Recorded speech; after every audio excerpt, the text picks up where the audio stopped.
ان کے لب رنگی کی نچھاور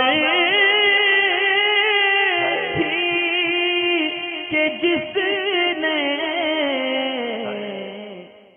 وعلیکم السلام ورحمۃ اللہ وبرکاتہ۔ عرفان علی شیخ ہیں، ان کے علاوہ بھی کافی لوگوں نے یہ سوال کیا ہے۔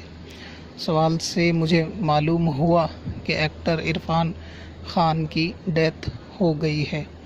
کوئی گھٹنا گھٹت ہوتی ہے تو اس کے تعلق سے سوالات آنا شروع ہو جاتے ہیں، تو پھر بعد میں مجھے معلوم چلتا ہے کہ ایسا ہو چکا ہے۔ پوچھنا یہ چاہتے ہیں لوگ کہ ایسے شخص کو ایصال ثواب کرنا، دعائیں مغفرت کرنا کیسا ہے،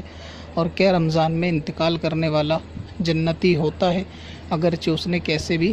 اعمال کیے ہوں۔ اس کے بارے میں مختصر جواب یہ ہے کہ انڈسٹری میں، یعنی فلم انڈسٹری میں اکثر مسلمان ایکٹرز جو نام جن کے مسلمان ہیں، وہ جو ہے شرک وغیرہ اور کفریہ معاملوں کے اندر جو ہے وہ مبتلا پائے جاتے ہیں۔ بظاہر وہ چاہے ان کی فلموں کے ذریعے ہو یا کسی شرک کے یا کفر کے پروگرام میں ہو، تو یہ اس پر راضی بھی ہوتے ہیں اور اس میں پارٹیسپیٹ بھی کرتے ہیں، یہاں تک کہ خود پریکٹیکلی بھی شرک ہو یا کفر کے پروگرام میں یا اس طریقے کے دوسرے مذاہب کے فیسٹیول میں حصہ بھی لیتے ہیں۔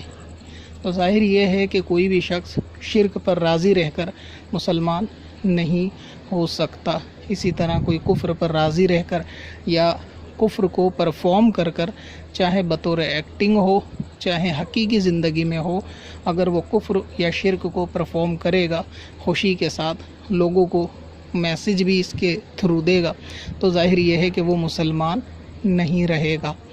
اسی طرح ابھی جس ایکٹر کے بارے میں سوال ہوا ہے، ان کے بارے میں ایک قول مجھے معلوم چلی کہ انہوں نے شادی سے پہلے اپنی بیوی سے یہ کہا تھا کہ اگر ہمارے شادی میں کوئی رکاوٹ پیش آتی ہے تمہارے گھر کی طرف سے، یعنی لڑکی کے گھر کی طرف سے، تو میں اپنا دھرم پریورتن کرنے کے لیے تیار ہوں۔ مطلب یہ کہ بیوی جو ہے وہ مسلم نہیں تھی، تو عرفان خان نے یہ کہا کہ میں اپنا مذہب کو تبدیل کر دوں گا نکاح کے لیے۔ تو معلوم یہ چلا کہ یہ شخص نے یہ جملہ کہ میں اسلام چھوڑ دوں گا، یہ بھی صراحت کفر پر دلالت کرتا ہے،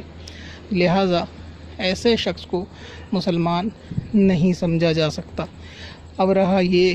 کہ ممکن ہے کہ کسی نے مرتے وقت توبہ کر لی ہو یا نہ کی ہو، تو اس کا کس طرح سے معلوم چلے گا؟ اور پھر اس کفریہ قول کے سوا بھی بہت ساری کنٹروورسی آپ نے سنی ہوگی، جیسے قربانی کے تعلق سے بھی ہے، اور اس کے علاوہ اپنی فلموں کے تھرو یا دوسرے معاملوں میں آپ نے دیکھا ہوگا کہ کفر کے اور شرک کے پروگرام میں یہ لوگ شامل ہوتے ہیں، پارٹیسپیٹ کرتے ہیں۔ تو ان کے نزدیک مذہب کوئی یعنی ایک الگ چیز نہیں ہے، انسانیت پہلے ہے، اور شرک اور کفر میں یہ فرق نہیں کرتے، سامنے والے کی خوشی کو دیکھتے ہوئے ہی اس طریقے کے پروگرام میں پارٹیسپیٹ کرتے ہیں۔ تو اس کے بارے میں نے پہلے بھی ایک ویڈیو بنا رکھی ہے کہ کوئی اس قسم کا بندہ ہو، اگر اس کا انتقال ہو تو کیسے معلوم چلے کہ اس نے توبہ کی ہے یا نہیں۔ تو اس ویڈیو کو آپ دیکھ لیں، دانش ذہان کے بارے میں ویڈیو تھی، وہ آپ یوٹیوب پہ سرچ کریں گے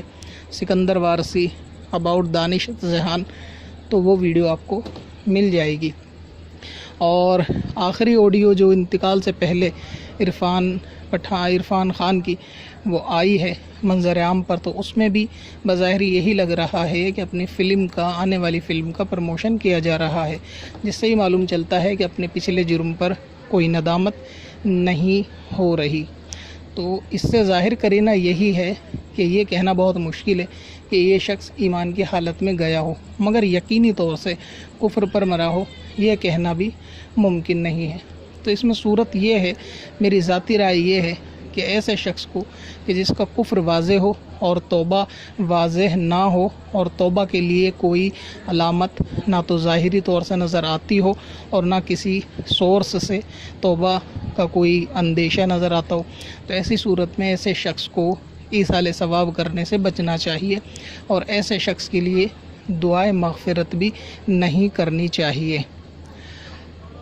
اس میں بہتر اس طرح کیا جا سکتا ہے کہ اگر آپ کو ایصال ثواب کرنا ہے تو آپ اس طرح سے کر سکتے ہیں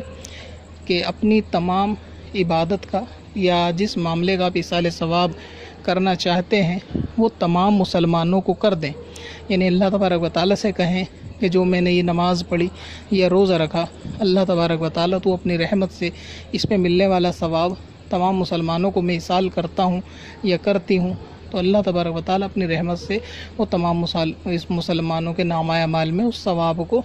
پہنچا دے گا۔ تو اگر یہ شخص ایمان کی حالت میں گیا ہوگا تو اس کے نامہ اعمال میں ثواب پہنچ جائے گا، اگر نہیں گیا ہوگا تو ثواب نہیں جائے گا۔ تو احتیاط سب سے بہتر ذریعہ ہے کہ اس میں احتیاط کرنی چاہیے، یعنی عرفان خان کو ایصال ثواب اور دعائے مغفرت کرنے سے بچنا چاہیے،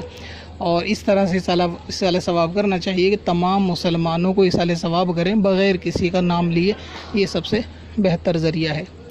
اب لوگ یہ کہہ رہے ہیں کہ کوئی شخص رمضان میں مرتا ہے تو اس کے بارے میں کوئی حساب کتاب نہیں ہوگا، تو ان لوگوں سے عرض یہ ہے کہ وہ معاملہ جو ہے وہ ایسے مسلمان کے لیے ہے کہ جس کا ایمان والا ہونا ظاہر ہو، نہ کہ اس کے کفر اور ایمان کا کوئی معلوم ہی نہ ہو۔ مثال کے طور پہ ابھی کوئی قادیانی ہے کہ جو بظاہر کلمہ بھی پڑھتا ہے، نماز بھی، روزہ بھی، سارے معاملات کو انجام دیتا ہے، اگر اس شخص کا انتقال رمضان میں ہو جائے تو کیا وہ فقط یہ کہ مسلمان خود کو کہنے کی بنا پر جنت میں چلا جائے گا؟ ہرگز نہیں جائے گا، اس کے عذاب میں ذرہ برابر کمی نہیں ہوگی، چاہے وہ رمضان میں مرے یا غیر رمضان میں۔ لہذا یہ اطلاق کرنا